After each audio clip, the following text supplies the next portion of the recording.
पक्ष लाउँछ बेहुला पक्ष पनि रेडी बेहुली पक्ष पनि रेडी ल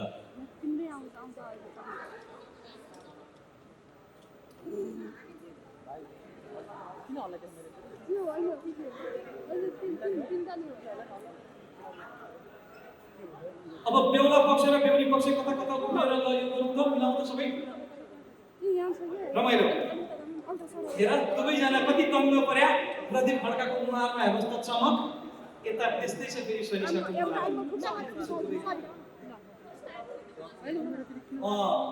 हतार यस्तो हुनुपर्छ बेहुलालाई जस्तो जति छिटो इन्गेजमेन्ट भयो त्यति चाँडो बिहे हुन्छ बेहुला पनि चिटिक्क बेहुली पनि चिटिक्क अब सुरु गरौँ स्वयंवर अब माला लगाएर सुरु गरौँ सुरुमा चाहिँ ल मेरो असिस्टेन्ट आऊ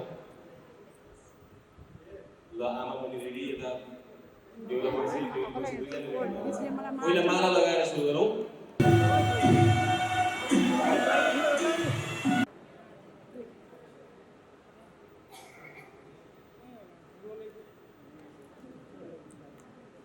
पशु दिदीले खाम पनि बोकेर आउनुभयो त्यो भइदियो रहेछ अब हजुरले अब शुभ यो माहौलमा शुभ मन्दका कुराहरू केही गर्नु पर्दैन आशीर्वाद केही दिनु पर्यो हजुर यो सुन्दर जोडीलाई धेरै धेरै शुभकामना एकचोटि ताली superstar Pradeep Khadka beautiful actress Sanisa Bhattarai धेरै धेरै बधाई दुवैजनालाई अब विवाहको माहौलमा आज हामी जुन रूपमा इन्गेजमेन्टमा छौँ अब यो इन्गेजमेन्टको तामझाम गर्ने मान्छेलाई पनि त मैले बोलाउनु पर्यो नि त जसले खर्च गर्नुभएको छ उहाँलाई छोड्न मिल्दैन अब म बोलाउँछु साम भुजेल र यो हुने क्रममा अब विवाह खिचिएन भनेदेखि फेरि कस्तो विवाह भन्ने कुरा थाहा हुँदैन त्यही भएर विवाह खिच्ने मान्छे हुनुहुन्छ खत्री मान्छे राजेश श्रेष्ठ आउनुहोस् विवाह खत्रै खिच्नुहुन्छ चाहन्छु नै विवाह हो यो अब विवाह खिचेर मात्र के हुन्छ लेन्थ कति लामो होला त्यसलाई काटछाट गरेर चट्ट गरेर भिडियो बेलायमा देखाइरहनुपर्छ प्ले गरिरहनुपर्छ त्यही भएर अब म भिडियो काटछाट गर्ने मान्छेलाई बोलाउँछु उहाँ हुनुहुन्छ मिलन श्रेष्ठ आउनुहोस् मिलन नाम नै काफी छ गजब अब उहाँ हुनुहुन्छ विक्रम स्वाद ल विक्रम भाइ एउटा बेला राम्रो नचाउनु होला है सुरुदेखि यता उता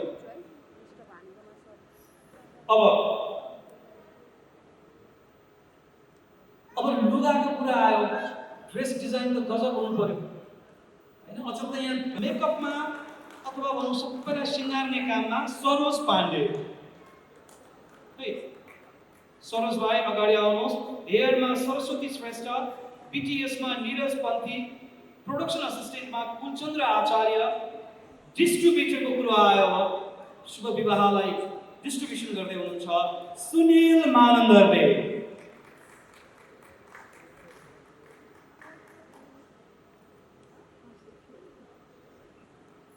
ड्रेसम्यान जीवन पोखरेल अब यो शुभ विवाहको जम्बो टिम यहाँ आइसकेको छ अब यो शुभ विवाहको यो जम्बो टिममा आजको कार्यक्रम भनेको चाहिँ विशेष कार्यक्रम इन्गेजमेन्टको हो अब इन्गेजमेन्टलाई अगाडि बढाउनु पर्छ जस्तो लाग्छ सबै भएको बेलामा होइन अब डिरेक्टर भनौँ या लमी भनौँ सुदर्शन थापा हुनुहुन्छ अगाडि अब पण्डितजी त्यता हुनुहुन्छ पण्डितजी दुलही पार्टी अलिकति छुट्यौँ अनि बिचमा दुलाईलाई राखेर चाहिँ यो इन्गेजमेन्ट गरौँ भन्नुहुन्छ ल त आयो है र यो ब्यानर उद्घोष भइसके पछाडि थाहा भइसकेपछि ब्यानरमा को आबद्ध हुनुहुन्छ म उहाँहरूलाई स्टेजमा आमन्त्रण गर्छु फिल्मको कुरो पछि गर्छु ब्यानरको कुरो गर्दैछु म प्रोड्युसर सुप्रिया कटवाल थापा सुप्रियाजी अगाडि आउनु होला धेरैले सुप्रियाजीलाई आफ्नै हिसाबमा चिन्नुहुन्छ अब प्रोड्युसरको रूपमा चिन्ने कुरो त भइ नै हाल्यो सुप्रियालाई पहिला मोडल कलाकार एक समयको चर्चित मोडल कलाकार सुप्रिया त्यसपछि सञ्चारकर्मी टेलिभिजनमा समाचार भनिराखेको कार्यक्रम चलाइरहेको तपाईले देख्दै आउनुभएको होला सुप्रियालाई एक किसिमको नाम, एक किसिमको सम्मान सुप्रियाले प्राप्त गरिसकेका छ। अब चलचित्र निर्माणमा पनि प्राप्त होस्, धेरै धेरै शुभकामना। जोरदार ताली सुप्रियाको प्रल थापाका लागि। अब म आमन्त्रण गर्छु डाइरेक्टर सुदर्शन थापा। अब सुदर्शनले कसलाई लिएर आउँदै हुनुहुन्छ? यसो हेर्नुहोस् त, सुदर्शनले लिएर आउँदै हुनुहुन्छ प्रियदर्शन थापालाई, जसको नाममा यो ब्यानर बनेको छ छोरो प्रियदर्शन अनि छोरी प्रियांशी थापा। एकचोटि जोरदार ताली यो थापा परिवारका लागि।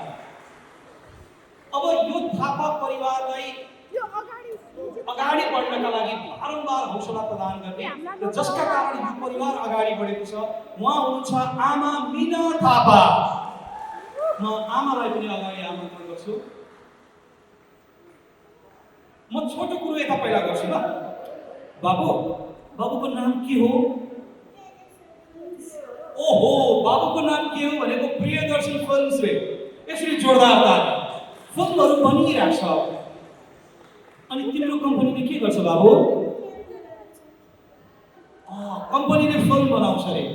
आज कुन फिल्मको कुरा गर्ने हो? एनाउन्स कुन फिल्मको गर्न लागेको? शुभ विवाह। यसरी बाबुका लागि जोरदार ताली। म्युजिकल लभ स्टोरी फिल्मको एउटा ट्रेन्ड सेट गर्ने डाइरेक्टर हो सुदर्शन थापा। जोरदार ताली सुदर्शन थापाका लागि। मेरो एउटा साथी छ, यो फिल्म सुदर्शन थापाले निर्देशन गरेको पहिलो फिल्म र प्रमुख अतिथिको रूपमा आज हामीले हाम्रो ममतामयी माता मीनाकुमारी थापाज्यूलाई यहाँ उभ्याएका छौँ। उहाँकै आशीर्वादले आज हामी यहाँसम्म आउन सफल भएका छौँ। विशेष गरी मेरा दुईटा सानो बच्चाहरूको पूर्ण रूपमा नृत्य गर्ने र मलाई एकदमै ढुक्क महसुस गराउने र मलाई एकदमै अगाडि बढ्न हौसला गर्ने हामी ममतामयी माता हुनुहुन्छ मीनाकुमारी थापा। उहाँलाई आज यही मार्फतमा धन्यवाद दिन चाहन्छु र यहाँ उपस्थित भएर आज हाम्रो विशेष दिनमा यहाँहरूले हामीलाई साथ दिइराख्नु भएको छ अगाडि आएर। एकदमै मलाई खुसी लागेको छ र यो मेरो फिल्म कम्पनी आज लन्च गर्दैछौँ हामी प्रियदर्शन फिल्म्स। यति धेरै सुपर हिट सिनेमा दिएको प्रडक्सन हुँदा हुँदै प्रियदर्शन फिल्म्स किन सुरु गरेको होला भन्ने धेरैको जिज्ञासा हुन सक्छ। फिल्म क्षेत्र मेरो लागि त्यति धेरै नयाँ क्षेत्र भन्ने होइन। अघि हाम्रो नरेश दाइले पनि मेरो बारेमा थोरै परिचय दिनुभयो, कतिलाई थाहा छ कतिलाई थाहा छैन। सिनेमा क्षेत्रलाई म विगत झन्डै 1 दशकभन्दा बढी समयदेखि नजिकबाट हेरिरहेकी छु र 1 दशकबाट म चलचित्र क्षेत्रलाई नजिकबाट निहालिरहँदाखेरि अडियन्सहरूको टेस्ट के हो र सिनेमा कम्पनीको र सिनेमा बनाउँदाखेरि हामीले के कुरामा ध्यान दिनुपर्छ र त्यही माथि अर्को प्लस पोइन्ट भनेको हाम्रो भेटरान निर्देशक नेपाली चलचित्र क्षेत्रका एउटा कोहिनूर डाइरेक्टर भन्न चाहन्छु म सुदर्शन थापा। उहाँको मेरो श्रीमान मात्रै नभएर उहाँ चाहिँ मेरो पहिल्यैदेखि नै एकदमै फेभरेट डाइरेक्टर हुनुहुन्छ।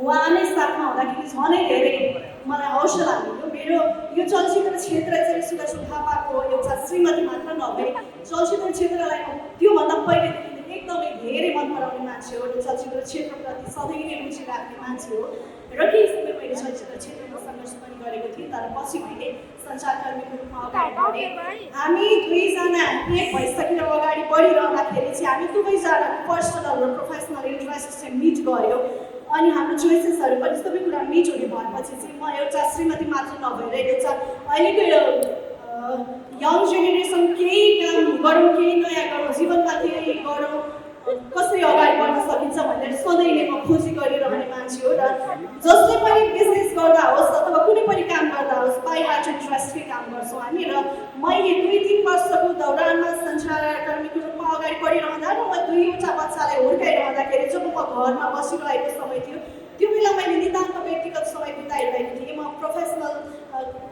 कोहीबाट पनि टाढा नै रहेर बसेको थिएँ र त्यो बेलामा मैले आफैलाई समय दिइरहेको थिएँ। त्यो बेलामा मैले मनमा सोच चाहिँ मेरो इन्ट्रेस्ट थियो म कसरी अगाडि बढ्ने भन्दाखेरि मलाई सबैभन्दा सेफेस्ट प्लेस चाहिँ मलाई सिनेमा इन्डस्ट्री नै लाग्यो। त्यो भएको भएर एउटा निर्देशकलाई एज अ प्रड्युसर पनि र सबै कुरामा अगाडि बढिरहँदाखेरि र म आफै पनि यसमा अवेर हुँदाखेरि र केही कुराको ज्ञान लिँदा रहँदाखेरि मैले श्रीमानलाई किन साथ नदिने मैले कुन रूपबाट चाहिँ मेरो श्रीमानलाई साथ दिन सक्छु। यता प्रियदर्शन फिल्म्स अर्थात् मेरो आफ्नो कम्पनीबाट म अगाडि बढेँ भने उहाँलाई अफिसियल कामहरूको प्रेसर हुँदैन होला, अझ उहाँको एउटा डिरेक्टरमा हुनुपर्ने क्रिएटिभिटी चाहिँ अझै पनि अगाडि बढ्छ होला भन्ने मैले विश्वास लिएर र त्यो आँट र हिम्मत गरेर अगाडि बढेको हो। त्यसैले हामी प्रियदर्शन फिल्म्स लन्च गरेका हौँ र म सुदर्शन थापालाई एकदमै धेरै धेरै पनि धन्यवाद दिन चाहन्छु। पर्सनली उहाँले जहिले पनि मलाई अगाडि बढ्नको लागि हौसला दिइरहनुहुन्छ र तिमी यसरी अगाडि बढ भनेर उहाँले मलाई नयाँ फिल्मको ब्यानर लन्च गर्नलाई र आफै नै अगाडि आउनलाई एकदमै हौसला दिइराख्नु भएको छ। उहाँले श्रीमती मात्रै भएर हौसला दिनुभएको होइन कि मेरो व्यक्तिगत इन्ट्रेस्ट देखेर नै हौसला दिनुभएको जस्तो लाग्छ मलाई। र जसरी सुदर्शन थापा र सुदर्शन थापा प्रोडक्सन कम्पनीलाई यहाँहरूले विगत लामो समयदेखि जसरी साथ दिँदै आउनुभएको छ, अबका दिनमा पनि प्रियदर्शन फिल्म्सलाई त्यसरी नै साथ दिनुहुन्छ, यहाँहरूले हौसला दिनुहुन्छ, हामीलाई अगाडि बढिरहन प्रेरणा दिनुहुन्छ भन्ने कुरामा म पूर्ण विश्वस्त छु। र हाम्रो प्रियदर्शन फिल्म्सको क्राइटेरियाभित्र जति कामहरू पर्छन्, अहिले पछिल्लो समय एआईको जमाना छ, डिजिटलहरू धेरै टेक्नोलोजीहरू एडभान्स भइसकेको छ। यो सँगसँगै हामी मेकिङमा पनि त्यसरी नै अगाडि बढ्नेछौँ र हाम्रो कम्पनीको दायराभित्र जे जति कामहरू गर्न सक्छन्, फिल्म मेकिङ भयो र आगामी दिनमा हुन सक्ने अझ बढी मिडिया र डिजिटल सेक्टरका कामहरू, सम्पूर्ण कामहरू प्रियदर्शन फिल्म्सले गर्नेछ र प्रियदर्शन फिल्म्सले सुदर्शन थापा प्रोडक्सनको साथ जोगाउनेछ र त्यतिकै सुपरहिट चलचित्रहरू निर्माण गर्नेछ र वर्षमा एउटा फिल्म चाहिँ अनिवार्य प्रियदर्शन फिल्म्सले गर्ने नै छ। आज म यहाँहरू माझ कुरा साझा गर्न चाहन्छु। हामीलाई हौसला दिइरहनुहोस् र हाम्रो पहिलो फिल्म शुभ विवाह पनि यहाँहरू सामु घोषणा गर्दैछौँ, त्यसको बारेमा पनि हामी कुरा गर्ने नै छौँ। यहाँ उपस्थित भएर हामीलाई यति मिठो साथ दिनुभयो चलचित्र क्षेत्रका अग्रज व्यक्तित्वहरू पनि हुनुहुन्छ। मैले यहाँलाई सम्बोधन गर्न छुटाएँ भने म माफी चाहन्छु। र चलचित्र क्षेत्रका वरिष्ठ मिडियाकर्मीहरू पनि हुनुहुन्छ, सम्पूर्ण सहकर्मीज्यूहरू पनि हुनुहुन्छ। सबैलाई यही बाटोमा नमन गर्न चाहन्छु, स्वागत गर्न चाहन्छु र यहाँहरूको भरपुर शुभकामनाको अपेक्षा गर्दछु। पछिल्लो समयको हास्य कलाकारको कुरा गर्दाखेरि मिक्सन गौडेल, जसको म ठुलो प्रशंसक पनि हो। पण्डितजी, अब स्वागत छ। अब हास्य कलाकार चलचित्रमै बढी व्यस्त भएको अहिले पछिल्लो समय देखिया छ। चलचित्रमा व्यस्त अहिले। अब विवाह गराइदिने पण्डितलाई पनि त असिस्टेन्ट त चाहियो। असिस्टेन्ट भनेको चाहिँ सन्तोष थापा। सन्तोषजी आउनुहोस्, तपाईँ पण्डितको असिस्टेन्ट हो।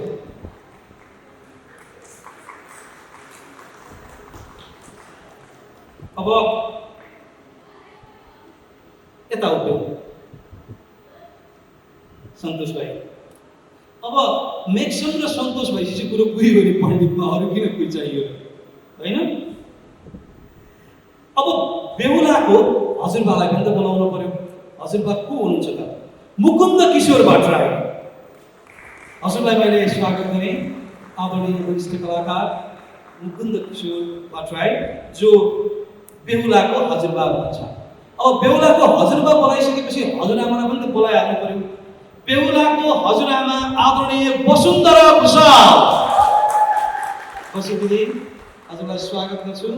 अगाडि आउनु होला, यता उभियौँ।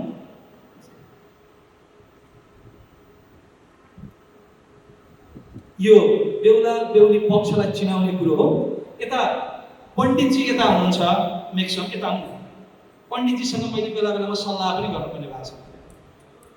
अब मैले हजुरबा हजुरआमा बोलाएँ बेहुलाको होइन, अब अरू बोलाउनु पर्ने के छ कुरो, के गर्नुपर्छ? राधे राधे। सबैजनाले भन्नुहोस् राधे राधे। ओम। शुभ विवाहमा छौँ आज हामी। धेरै विलम्ब नगरौँ, साइद पनि जान सक्छ, त्यसैले साइद छोपेर नै हामीले यो शुभ साइदमा सबैजनालाई यहाँ आमन्त्रण गरेका छौँ। र अब हाम्रो सुरुवात, हाम्रो साइदको समय भयो होइन असिस्टेन्ट?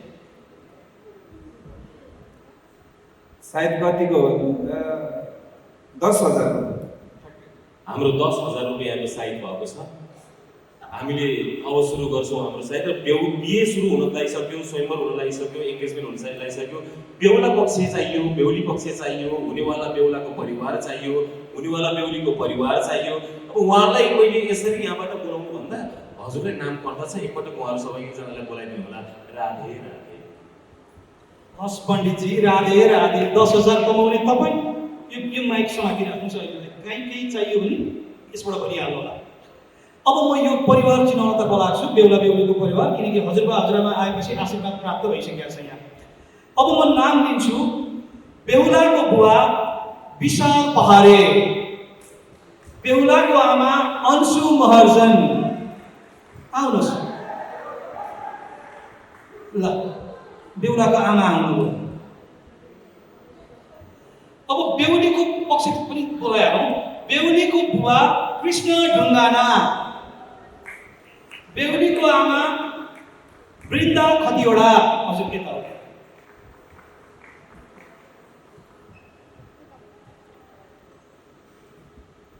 अब बेहुली र बेहुलाको बुबा आमा भएपछि सम्झिना भयो होइन?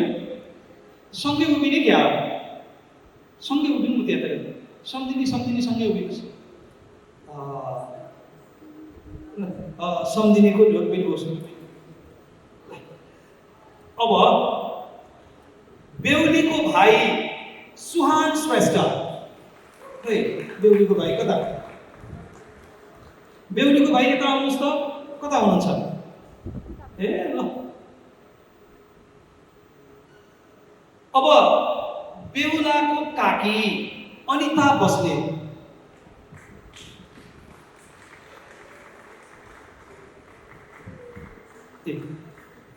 यहाँ कुरो के आयो भन्दा बेहुला र बेहुलीको जुन परिवार हुनुहुन्छ छुट्टा छुट्टै उभिने, छुट्टा छुट्टै बस्ने भन्ने कुरा आयो। यसो गरौँ, छुट्ट्याउँ। लौ न, पण्डितजी मिलाइदिनुहोस् त कुरो। बेहुला पक्ष यता आउनु पर्यो। हजुर त बेहुला पक्ष हो नि, अनि हजुर यता। अब ज्योतिष र पण्डित जहाँ बसे पनि दुवै पक्षको मान्छे। मिल्यो है त कुरो?